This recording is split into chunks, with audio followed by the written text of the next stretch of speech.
మీలో ఎంతమంది కుంభమేళా లాంటి జరుగుతున్న ప్రదేశాలకు వెళ్లారు? తెలుసు కదా కుంభమేళా. అలహాబాద్ లో జరిగిన పెద్ద కుంభమేళాకి మీరు వెళ్లారా? సుమారు 144 సంవత్సరాల తర్వాత వచ్చింది.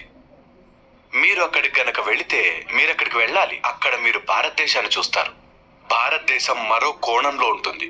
ఈ రోజున చదువుకున్న వారందరూ ఈ పార్శ్వాన్ని మర్చిపోతున్నారు. ఇది ఎంత అద్భుతంగా ఉంటుందో చెప్పలేం.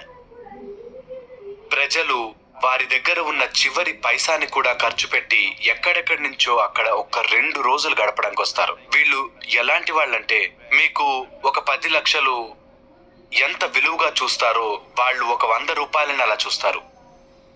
వాళ్ళ దగ్గర ఉన్నదంతా పెట్టి కుటుంబాలతో ఆ కుంభమేళాకి వస్తారు. ఎందుకంటే ఆ రోజున అక్కడ స్నానం చేసినట్లయితే ముక్తి కలుగుతుంది అని వాళ్ళ నమ్మకం. దేవుడిని చూడాలని కాదు, దేవుడొచ్చి వాళ్ళకి బంగారం ఇస్తాడని కాదు, ముక్తి దొరుకుతుందని. తెలుసో తెలియకో ఈ దేశంలో 80 లక్షల మంది ఇక్కడ ముక్తిని కోరుకుంటున్నారు. It's an incredible thing. Nowhere else on the planet there is such a...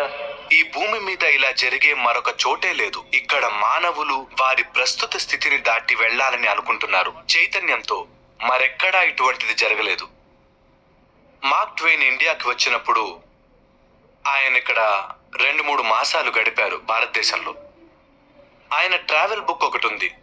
భూమధ్య రేఖకు సమాంతరంగా ఆయన ప్రపంచాన్ని చుట్టారు. అందులో ఆయన ఏం చెప్పారంటే, ఏవైతే మానవుడు లేదా భగవంతుడు చేయగలడో అవన్నీ కూడా ఈ దేశంలో చేశారని. ఇది భారతదేశానికి లభించిన గొప్ప పొగడ్త.